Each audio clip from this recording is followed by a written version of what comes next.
Sitaram Hanuman astro भी सनातन में आप सभी का एक बार फिर से स्वागत है। एस्ट्रो और बिगनर सीरीज हमारी चल रही है, जिसमें मैं अभी तक आपको कुंडली के 9 घरों के बारे में विस्तार से बता चुका हूं। अगर आपने मेरी वो वीडियो नहीं देखी है तो पहले प्लीज़ उसे देख के आइए, ताकि आप कुंडली की आगे की चीज़ों को आसानी से समझ सकें। आज हम बात करेंगे कुंडली के 10वें घर के बारे में। क्या कहता है हमारा कुंडली का 10वां घर और इससे हमें क्या क्या चीज़ें मालूम होती हैं। तो बिल्कुल भी देरी ना करते हुए शुरू करते हैं आज की क्लास। जब हम कुंडली के 10वें घर को देखते हैं तो कुंडली का 10वां घर हमारा व्यवसाय बताता है। हम कौन सा व्यवसाय करेंगे और उस व्यवसाय में हमारे मालिक कैसे होंगे, हमें कैसे मालिक मिलेंगे, हमारा अधिकार या फिर अधिकार का प्रतिनिधित्व करने वाले व्यक्ति हम होंगे या नहीं होंगे, हमारी शोहरत, हमारे जीवन में आपकी अवस्था कैसी रहेगी, ये हमारी कुंडली का 10वां घर बताता है। हमारी तरक्की, पद, इज्जत, प्रतिष्ठा, ये सब चीज़ें हम कुंडली के 10वें घर से देखते हैं। हमें सरकार से सम्मान मिलेगा या नहीं मिलेगा, हमारा कर्म स्थान हमारा कैसा रहेगा, हमें काम देने वाले जो हमारे मालिक होंगे वो कैसे होंगे, हमें श्रेष्ठ सरकार मतलब हम जिस नौकरी में हैं वहाँ पे उच्च पद के लोगों से हमें कैसा सहयोग मिलेगा। शरीर में अगर हम बात करें तो घुटनों को बताता है हमारी कुंडली का 10वां घर। गोद लिया हुआ पुत्र, ये भी हम कुंडली के 10वें घर से ही देखते हैं। आपकी आजीविका, आपका पेशा कैसा होगा, ये सब हम कुंडली के 10वें घर से देखते हैं। तो ओवरऑल अगर आप इसे सामान्य शब्दों में समझिए तो हर वो एक्शन जो किसी चीज़ को पाने के लिए हम अपनी ज़िंदगी में करते हैं वो कर्म कहलाता है। और 10वें घर से हम अपनी ज़िंदगी के कर्मों को देखते हैं कि हमारे कर्म कैसे होंगे। अगर 10वें घर में शुभ ग्रह बैठे हैं जैसे चंद्रमा, बृहस्पति, शुक्र ग्रह, बुध ग्रह, अगर इनकी दृष्टि पड़ रही है या ये ग्रह स्वयं आके 10वें घर में बैठ जाएं तो ऐसा व्यक्ति जीवन में शुभ कर्म ही करेगा। अब एक एक करके इनमें कुछ ग्रहों की अगर प्लेसमेंट हो जाए तो ये 10वां घर क्या रिजल्ट देता है उसके बारे में भी बात कर लेते हैं। राहु अगर 10th हाउस में किसी के बैठा है तो ऐसा व्यक्ति अनकन्वेंशनल लाइन में जाएगा।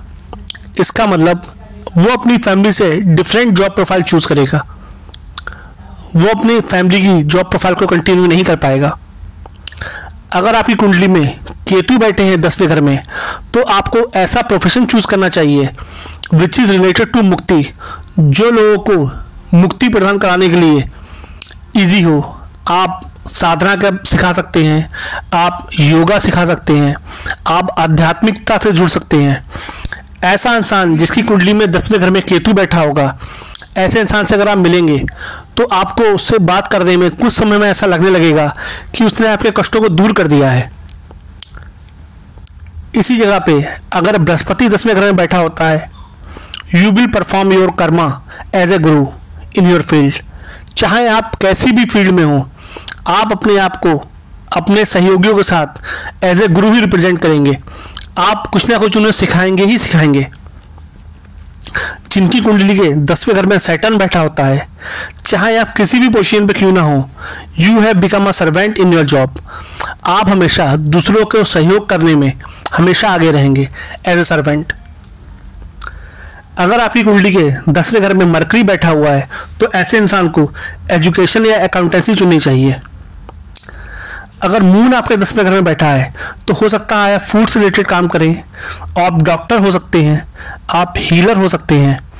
जिनके 10वें घर में चंद्रमा बैठा होता है वो बहुत अच्छे एस्ट्रोलॉजर भी आगे जाके बनते हैं या बन सकते हैं।